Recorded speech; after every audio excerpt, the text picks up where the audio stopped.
नमस्कार आज के নিউ মা কালী অটোমোবাইলসের থেকে যে ট্রাক্টরের রোটার সেই ট্রাক্টরের রোটারও কিন্তু আমাদের মা কালী অটোমোবাইল ওয়ার্কশপে ম্যানুফ্যাকচারিং করছে এবং খুব ভালো হেভি ডিউটি রোটার। এটা হচ্ছে 42 ফোলার।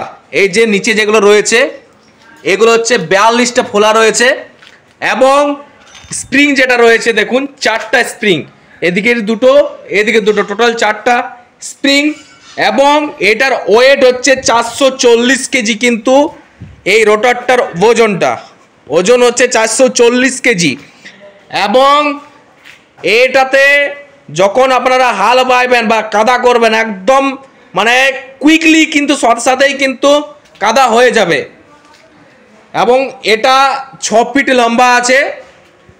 এটা 6 ফিট লম্বা আছে এবং ট্রাক্টরের একদম নতুন মডেলের কিন্তু আমরা নিজেরা ম্যানুফ্যাকচারিং করেছি এই রোটারটাকে এবং খুব কম প্রাইসে কিন্তু আপনারা পেয়ে যাবেন।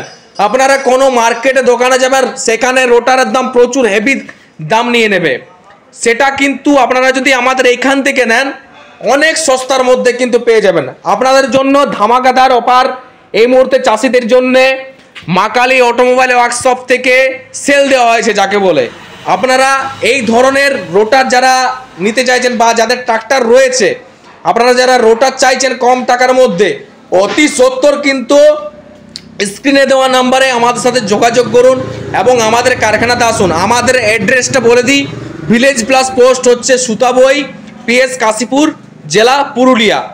আর ফোন নাম্বার তো স্ক্রিনে দেওয়াই রয়েছে, আপনারা তাড়াতাড়ি যোগাযোগ করুন এবং এই রোটারের অফার সীমিত সময়ের জন্য দেওয়া হয়েছে। কিন্তু এখন মেঘলা রয়েছে, এই মেঘলা ওয়েদারের বাস কিছুদিনের জন্য কিন্তু এই রোটারের অফার চলছে খুব সস্তার মধ্যে। কিন্তু আপনারা ভালো কোয়ালিটির এবং গেজ, এটার যেটা গেজ 4 গেজের কিন্তু বানানো, মানে সব থেকে মোটা এবং এই রোটার গ্যারেন্টি সহকারে কিন্তু বিক্রি করা হচ্ছে। আপনারা এখানে আসুন, এসে দেখুন এবং প্রচুর রোটারের এই মুহূর্তে কিন্তু অর্ডার আসছে।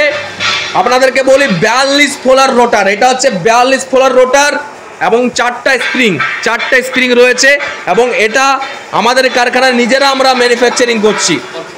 যারা এই ধরনের রোটার নিতে চাইছেন অতি সত্বর যোগাযোগ করুন। তো আর ভিডিওটা বড় করছি না, আশা করি আপনাদেরকে বোঝাতে পেরেছি। আরও বিশদ জানতে নিচের স্ক্রিনে দেওয়া নাম্বারে অতি সত্বর যোগাযোগ করুন। ধন্যবাদ।